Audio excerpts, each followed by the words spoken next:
오늘 말씀 이제 함께 나누도록 하겠습니다. 자, 오늘 떡 몇 개죠? 떡이 몇 개였죠? 7개. 예, 이거는 여러분들이 꼭 기억해요. 떡이 7개, 7개고 물고기는 2마리였죠. 그래서 어떻게 하셨어요? 성경 안 써 있는데 성경에 칠병이어라는 단어는 없거든요. 너 어떻게 하셨어요? 예, 많이 들어보셨죠? 칠병이어 사건이라고 합니다. 우리가 보통 이거를 마가복음 8장은 떡 7개와 물고기 2마리로 먹였다라고 해서 칠병이어라고 하고, 우리 앞에 똑같은 사건이 있죠. 마가복음 6장에 55절 이하에 보면 35절 43절 그 사이에 보면 여러분 잘 아시는 것처럼 떡 거긴 몇 개죠? 5개와 물고기 2마리. 그래서 그 사건은 무슨 사건이라고 하죠? 오병이어라고 하죠. 앞에는 오병이어, 오늘 본문은 칠병이어 사건이라고 하는데, 자, 여기에서 여러분들이 꼭 유념하셔야 될 부분이 뭐냐면, 우리 신약 성경, 특히 신약 성경이죠.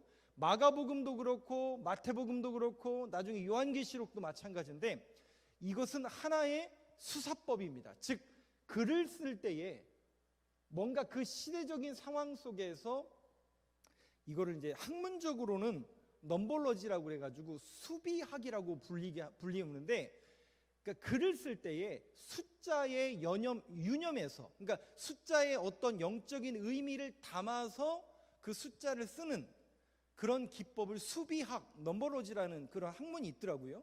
수비학이라고 하는데, 이 마가 또 요한계시록에서 숫자에 대한 개념이 굉장히 많이 등장하죠. 그러면 마가복음 6장은 오병이어, 여기는 칠병이어의 사건이냐면 5라는 숫자와 7이라는 숫자가 있죠. 그러면 여러분, 유대인들에게 5라는 숫자는 어떤 의미가 있을까요? 그냥 딱 떠오르는 거, 5 들어가는 그,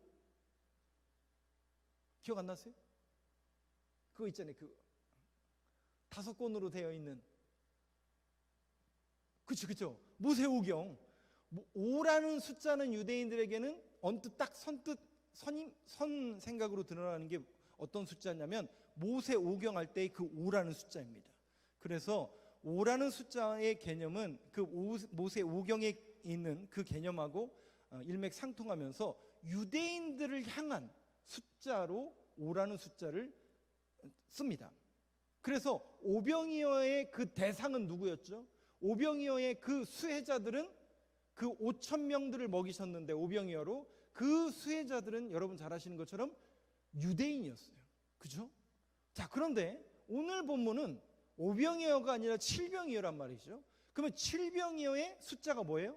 7이라는 숫자죠. 그러면 그 7이라는 숫자는 완전한 숫자라고 하거든요. 근데 그 완전한 숫자이기도 하고, 이 땅에 있는 모든 것을 통틀어서 7이라는 완전수를 오늘 쓰게 됩니다.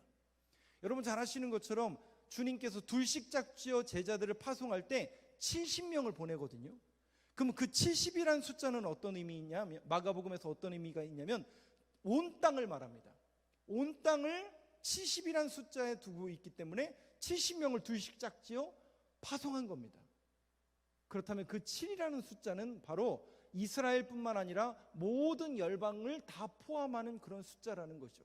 그래서 오병이어의 그 5라는 숫자는 유대인을 상징하는 숫자였고, 그 수혜자들은 유대인이었다면, 오늘 칠병이어의 이 사건은 그 대상자들이 유대인이란 얘기입니까? 이방인이란 얘기입니까? 네, 이제 그 개념을 여러분들이 머리에 속에 딱 주입을 하시고, 자, 오늘 본문 말씀을 한번 보시죠. 오병이어는 누구라고요? 유대인들을 향한 그 사건이었다면, 오늘 칠병이어는 이방인을 향한 사건이었다. 딱 그 개념을 여러분들이 머리에 두시고, 자, 1절 말씀부터 한번 보겠습니다. 우리 빠르게 한번 보도록 할게요. 한번 같이 읽어보겠습니다. 시작. 무렵에 또 큰 무리가 있어 먹을 것이 없는지라 예수께서 제자들을 불러 이르시되, 1절에 보니까요, 그 무렵에, 우리가 지난주에 에바다 기억나시죠?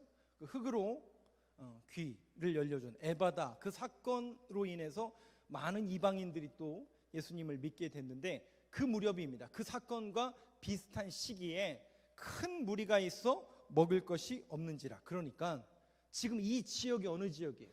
제가 지난주에도 에바다, 그 지역은 데카폴리, 갈릴리 지역, 즉 이방 땅 지역이라고 말씀드린 것처럼 아직 주님은 이방 땅에서 사역을 계속하실 그 무렵에 뭐가 없어요? 먹을 것이 없는지라. 우리 인류의 문제는 원초적으로 지금까지, 아니 앞으로도 마찬가지겠지만 항상 모든 문제가 뭘까요? 그 시작은 먹는 겁니다.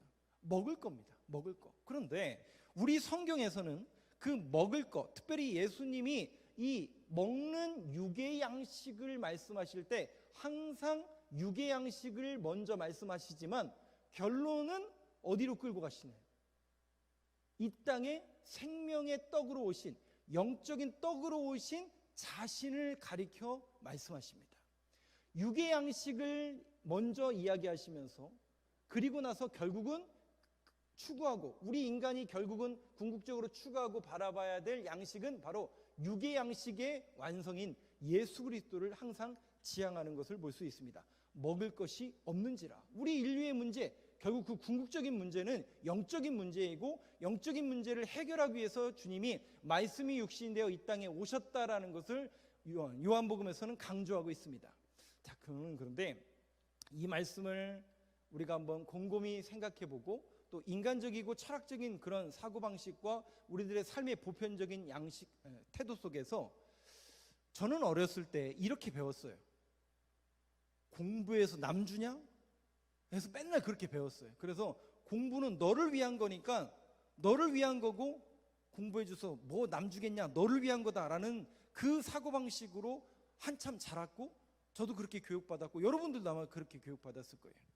자, 그런데요, 저는 우리 교회 다음 세대들, 또 우리 성도님들 모두가 공부해서 남을 줘야 되는 시기가 된 것 같습니다. 왜 우리가 공부해야 되는가? 나 혼자 잘 되기 위해서. 왜 우리가 잘 먹고 잘 살아야 되는가? 나 혼자 잘 먹고 잘 살기 위해서. 여러분, 그렇게 해서 이 구조와 이 나라, 이 민족이 버텨낼 수 있을까요? 그것은 한정적입니다. 한때는 그럴 수 있어요. 그런데 여러분, 우리가 이 땅과 이 시대를 생각해 보시고, 또 민족과 교회와 또 생각해 본다면 이제는 공부를 해서 남을 줘야 됩니다. 적어도 우리 교회, 저와 함께 말씀을 나누고 말씀을 배우는 우리 다음 세대들은 저는 그렇게 가르치고 싶어요. 정말 공부해서 남을 줘서 그 학생이 자라고 성장해서 5,000명, 5만 명, 수만 명을 먹여 살리는 그 역할을 하는 사람으로 이 땅 가운데 쓰임받기를 기도하고 있습니다. 마치 요셉을 하나님께서 총리로 왜 올리시죠? 고생했으니까, 수고했으니까, 그럼에도 믿음을 지켰으니까. 요셉이 뭐라고 고백합니까? 나중에 그 형들을 만났을 때 뭐라고 고백하죠? 아하, 나를 총리로 앉힌 것은 내가 그동안 수고하고 내가 믿음을 지금까지 잘 지켜서가 아니군요. 나를 이 자리로 세워주신 것은 우리 가족 이스라엘 백성들을 구원하기 위한, 생명을 구하기 위한 하나님의 계획이었군요라는 사실을 깨닫게 됩니다. 그러면 여러분, 우리가 요셉처럼 이 땅 가운데 우리 믿음의 다음 세대들이 쓰임받는다라는 것은 어떤 의미냐면 생명을 구원하는 일, 하나님께서 원하시는 것, 그 생명을 구원하는 일에 쓰임받는 우리 믿음의 다음 세대들, 또 우리 교회가 그렇게 쓰임받는 교회가 되길 간절히 소망합니다. 2절 말씀을 한번 보여주시죠. 먹을 것이 없는지라. 우리 인간의 모든 원초적인 문제죠. 그리고 2절 말씀 한번 같이 읽겠습니다. 시작. 내가 무리를 불쌍히 여기노라. 그들이 나와 함께 있은지 이미 사흘이 지났으나 먹을 것이 없도다. 말씀을 띄어놔 주세요. 두 부분으로 나눠 볼게요. 여기 보니까요, 내가 무리를 어떻게 여긴다고요? 불쌍히 여기노라. 불쌍히 여기노라. 스플랑코 니조마이. 주님은 항상 우리를 보시면서 어떻게 여기신다고요? 불쌍히 여기시나.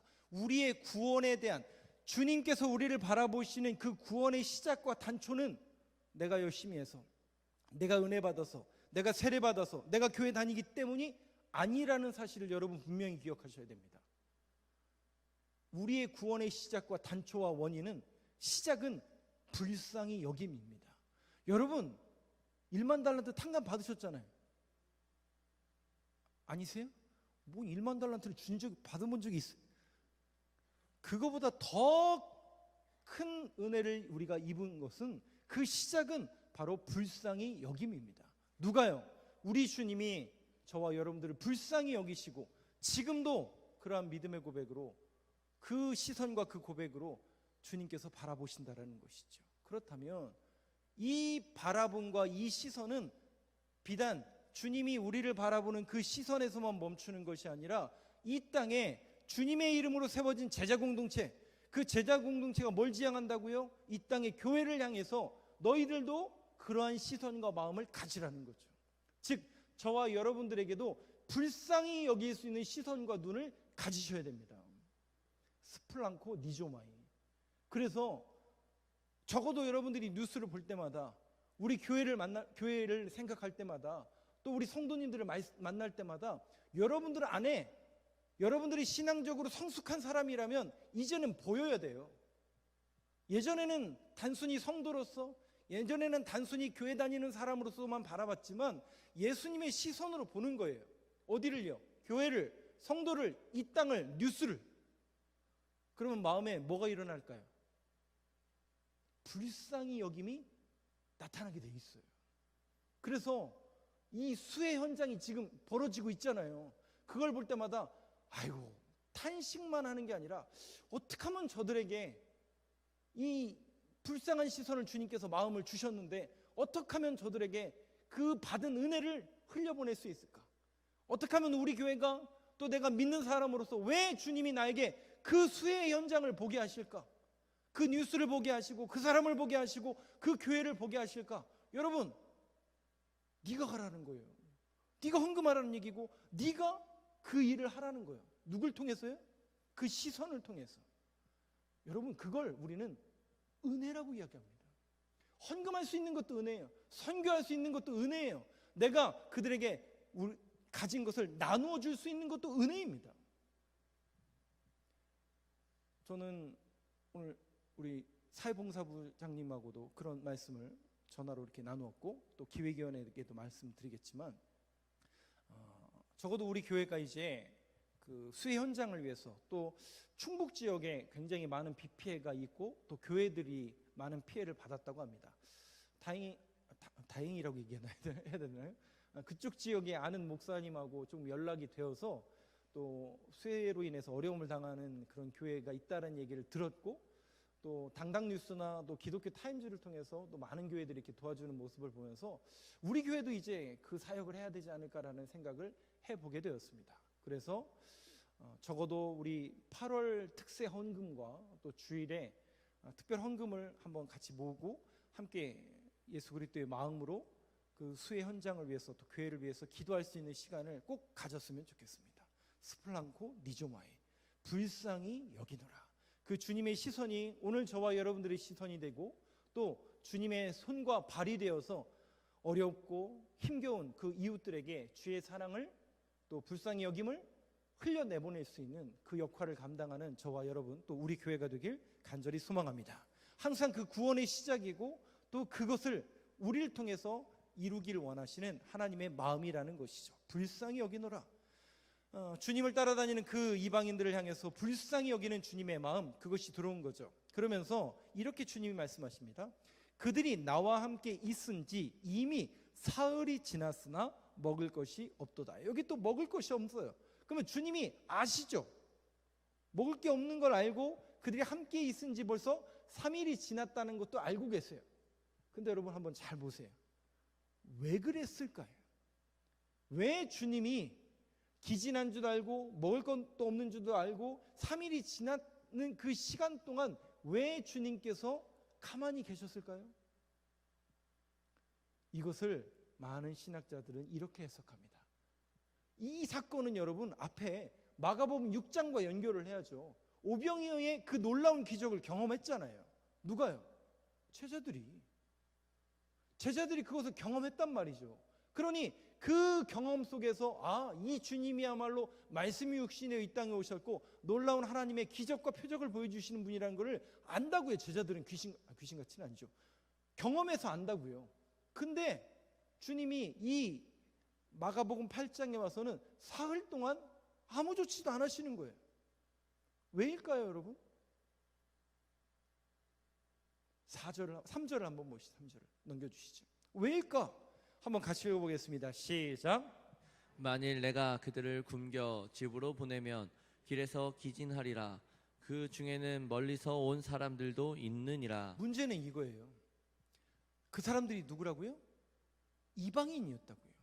그래서 마가복음 8장 3절에 멀리서 온 사람들도 있더라. 물론 다 유대인은 아니었겠지만 많은 사람들이 이방인이었고 그 지역 자체가 이방 지역이었기 때문에 이방 사람들이 대부분 사람들이었던 거예요. 그런데 사흘 동안 주님이 기다리셨다고요. 바로 오병이어의 기적, 칠병이어의 기적을 베푸신 게 아니라 4일 동안 기다리셨다고. 왜일까? 왜 그러셨을까? 그것은 바로 제자 공동체를 향한 질문이에요. 누굴 향한 질문이라고요? 지금 굶주려 있는 사람들을 향한 질문이 아니라 제자 공동체를 향한 질문이라고요. 제자 공동체는 뭘 알아요? 예수님이 오병이어 기적을 베푸신 분이라는 걸 알아요. 그래서 이분은 충분히 배불리 먹고도 12광주리가 남는다는 사실을 알고 있고 고백하고 있어요. 그 사실을 아는 그 제자 공동체들에게 주님이 질문하시는 거예요. 너희들은 어떻게 할 거냐는 거예요. 먹을 것이 떨어진 이 현장 속에서 너희들은 어떻게 할 거라는 거예요. 그 얘기는 뭐예요? 너희가 먹을 것을 주라는 얘기거든요. 너희가 먹을 것을 주고 그 제자 공동체를 향해서 주님께서 지금 무언의 명령을 하고 계신 거예요. 근데 제자들은 이 말을 알아들어요, 못 알아들어요? 죄송하지만 못 알아들어요. 그리고 감당할 수 없다라는 사실을 분명히 군인들이 자각하고 있어요. 그런데 아무 조치도 없는 거예요. 자, 그때 4절 말씀을 한번 보시죠. 자, 왜 그러면 이 제자 공동체를 묵묵부답이었고 분명히 주님께서 오병이어 기적을 베푸실 수 있다라는 것을 알고 있는 이 사람들이 왜 가만히 있었을까? 한번 4절 말씀 같이 읽겠습니다. 시작. 제자들이 대답하되 이 광야 어디서 떡을 얻어 이 사람들로 배부르게 할 수 있으리까? 우리가 어떻게 떡을 낼 수 있습니까? 당연히 못 내죠. 그리고 당연한 이야기처럼 보이죠. 그런데 힌트가 어디 있냐면 왜 주님이 그 제자 공동체를 향해서 무언의 질문을 계속하실까? 이 질문은 답은 3절에 있습니다. 다시 한번 3절 보여주시겠어요?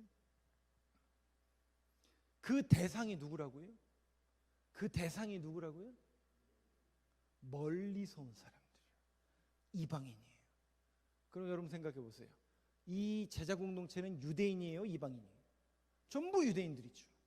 죄송하지만 좀 골수 유대인들이에요. 그러면 이 유대인들의 입장에서는 이방인들이 고침받는 걸 원할까요? 원하지 않을까요? 원하지 않아요. 제자들은 주님이 오병이어 기적을 또 베풀 수 있다는 것을 알지만 주님에게 부탁하지 않아요. 주님에게 매달리지 않아요. 이 사람들 불쌍히 여기지. 주님은 유대인이건 이방인이건 다 불쌍해요. 주님의 시선에는. 왜? 하나님의 백성들이니까. 근데 유대인들의 입장에서는 아직도 뭐예요? 한계를 딱 그어낸 거예요. 구원은 우리에게나 필요한 거지. 구원은 믿는 사람들에게나 필요한 거지. 구원은 적어도 교회 다니는 사람들만 하는 거지. 구원은 쟤는 되고 쟤는 안 되라고 본인들이 다 뭐 한 거예요? 이미 다 설정해 놓은 거예요. 그 설정과 그 한계가 분명한 이방 사람들은 구원받아서는 안 돼라는 그 한계를 넘어서지 못하고 있는 그 상황이 지금 연출되고 있는 거예요. 주님은 그것을 지금 그들에게 깨우쳐 주고 계시고 그것을 너희들이 깨달아라 라고 말씀하고 계신 겁니다. 자, 그렇다면 오늘 이 말씀이 이 시대를 살아가는 우리들에게는 어떤 의미인가? 여러분들에게는 멀리서 온 사람들이 없나요? 여러분 주변에는 그 이방인들이 없으신가요? 좀 더 리얼하게 말씀드려요. 우리 주변에는 저 사람은 예수 잘 믿으니까 구원 계속 받았으면 좋겠고, 저 사람은 삶도 그렇고 저런 사람은 좀 구원하고는 멀었으면 좋겠다라고 우리 스스로 재단하는 모습은 없나요? 아니, 교회 안에 조금 더 리얼하게 말씀드리면 저분은 저쪽 갔으면 좋겠고 이분은 내 편이니까 내 쪽에 왔으면 좋겠고, 우리 스스로도 내 편, 네 편 가르지 않나요? 여러분들은 좀 어떠세요? 여러분 선교회는 어떠시고 여러분 속회는 어떠세요? 안 그러다면 너무나 다행이고 할렐루야죠. 그런데 사람과 사람이 만나가는 그런 관계와 관계 속에서 네 편 내 편을 가르는 우리들의 모습, 그건 역시도 우리가 우리 스스로가 한계를 긋고 있고 우리 스스로가 선을 긋고 있는 건 아닌가라는 생각을 해봐야 합니다. 여러분, 주 안에서 네 편 내 편이 어디 있습니까? 주 안에서 유대인 이방인이 어디 있습니까? 우리는 다 주님의 마음으로 항상 그들을 사랑으로 품고 사랑으로 받아보고, 그러니까 우리 시선으로 보면 안 된다니까요, 여러분. 그게 안 돼요, 안 돼. 저도 마찬가지고 여러분들도 마찬가지잖아요. 내 실력과 내 시선으로만 보면 답이 안 나온다니까요. 근데 주님의 마음으로 보는 거예요. 주님의 마음으로 그 긍휼함을 보는 거예요. 주님의 마음으로 그 시선을 바라보면 불쌍함이 보이게 되어 있고, 주님의 마음으로 바라본다면 그 시선이 변하게 된다라는 사실을 여러분들이 분명히 기억했으면 좋겠습니다. 그러면서 이제 주님이 이제 그들에게 나누어 주는 사역을 감당하시는데, 이 사역은 오늘 말씀의 결론이기도 하고, 오병이어에도 똑같은 단어가 4개의 단어가 등장을 하고 오늘 본문에도 4개의 단어가 등장하는 것을 볼 수가 있습니다. 넘겨주시죠. 5절 말씀. 네, 같이 읽겠습니다. 시작. 예수께서 물으시되 너희에게 떡 몇 개나 있느냐 이르되 7이로소이다 하거늘. 몇 개라고요? 7이라는 숫자는 어떤 의미가 있다고요? 온 땅, 이방인 모두를 합한 그 7이라는 숫자다라고 말씀을 드렸습니다. 6절 말씀 보여주시죠. 같이 읽겠습니다. 시작. 예수께서 무리를 명하여 땅에 앉게 하시고 떡 7개를 가지사 축사하시고 떼어 제자들에게 주어 나누어 주게 하시니 제자들이 무리에게 나누어 주더라. 자, 이 말씀이 마가복음 6장의 오병이어 사건과 동일한 말씀인데 6장에 4가지 동사를 한번 여러분들이 주목해서 보세요. 제가 4가지를 알려드릴게요. 첫 번째는 예수께서 무리를 명하여 땅에 앉게 하시고, 그 수많은 4,000명 넘는 그 사람들을 땅에 앉게 하시고, 그 사람들은 주로 어디서 온 사람들이라고요? 멀리서 온 사람들, 이방인들이라고 말씀드렸습니다. 그 이방인들을 땅에 앉게 하시고 떡 7개를 가지사, 여기 가지사 했어요. 근데 이 가지사라는 단어가, 동사가 받으사라고 써 있어요. 동사예요, 동사. 그러면 주님도 이 떡을 누군가로부터 받은 거예요. 누구로부터요? 원래 떡 7개 가진 제자로부터 받은 거죠. 이게 시작이에요. 즉 저와 여러분들의 이 은혜는 어딘가로부터 우리가 받은 거죠. 누구로부터 받으셨어요? 하나님의 그 긍휼하심과 하나님의 그 자비하심과 사랑하심으로 우리가 그 사랑을 받은 거예요. 그 사랑을 받은 사람들은 가지사 뭐 하시고? 축사하시고 하나님 앞에 축복의 기도를 하신 거예요. 우리가 축복의 기도를 할 수 있고 우리가 받은 것에 대해서 늘 뭐합니까? 감사 기도하는 것처럼 축사하시고라는 의미 속에는 감사가 담겨져 있어요. 하나님께서 우리를 구원하셨고 우리에게 은혜를 주셨고 그 은혜를 내가 받고 그 받은 은혜를 어떻게 한다고요? 감사하고 축사하고 감사하고, 그 다음에가 떼어예요. 떼어. 떡을, 빵이죠. 빵을 떼어. 성만찬 때 빵을 떼어주는 겁니다. 떼어주는 거예요. 근데 이 떼어라는 단어가 클라오라는 단어예요. 클라오. 키가 클라오 그 단어가 아니라 클라오라는 단어는 으깨지다, 부서지다라는 뜻이에요. 빵을 갈아요, 땅에다가. 그럼 빵 부스러기가 남죠. 그것처럼 으깨어 부수다라는 뜻이 클라오예요. 이 으깨어 부수다라는 의미는 예수 그리스도께서 어떻게 고난을 당하셨는지를 묘사하는 단어입니다.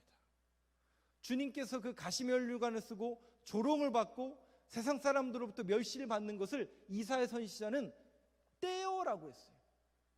어깨가 으스러 부스러지다라는 그 단어를 썼어요. 주님께서 당하실 그 멸시와 천시와 천대와 고난을 떼어라는 동사를 통해서 표시하고 있습니다. 우리가 받았어요. 예수 그리스도의 은혜를 받았어요. 그래서 그것을 축사, 감사했어요.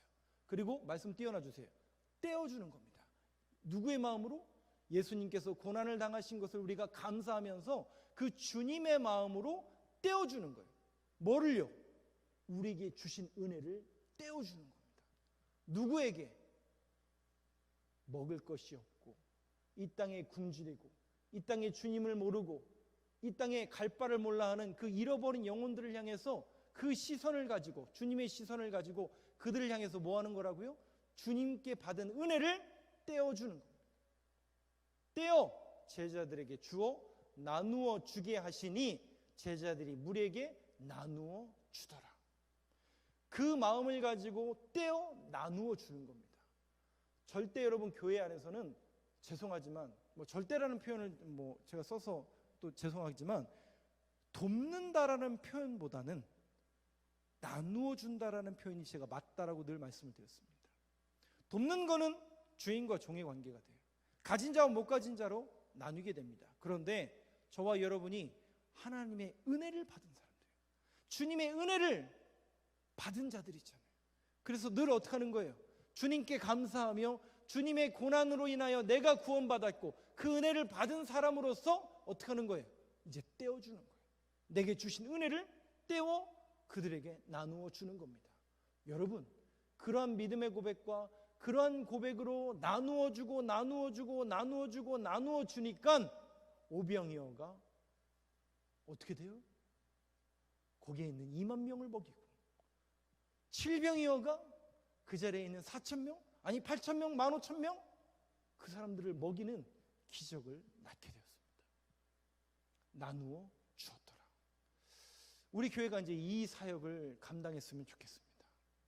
그리고 우리 교회, 또 저와 여러분이 예수 그리스도의 마음으로 그 사랑을 떼어 나누어 줄 수 있는 교회로 거듭나고, 또 저와 여러분들의 인생이 정말 그 나눔으로 인해서 놀라운 오병이어 7병이어의 기적을 눈으로 목도할 수 있는 우리 교회와 저와 여러분들의 모습이 되어서 정말 우리 교회가 또 저와 여러분들의 신앙생활을 통해서 하나님의 역사하심과 하나님의 놀라운 표적이 눈으로 목도되는, 그래서 믿지 않는 사람들이 아하, 너희의 착한 행실을 보고 우리 교회가 그렇게 소문나는 교회로 여겨지고 구원받는 백성들이 날마다 늘어나는 교회로 거듭나는 우리 교회가 되길 간절히 소망합니다.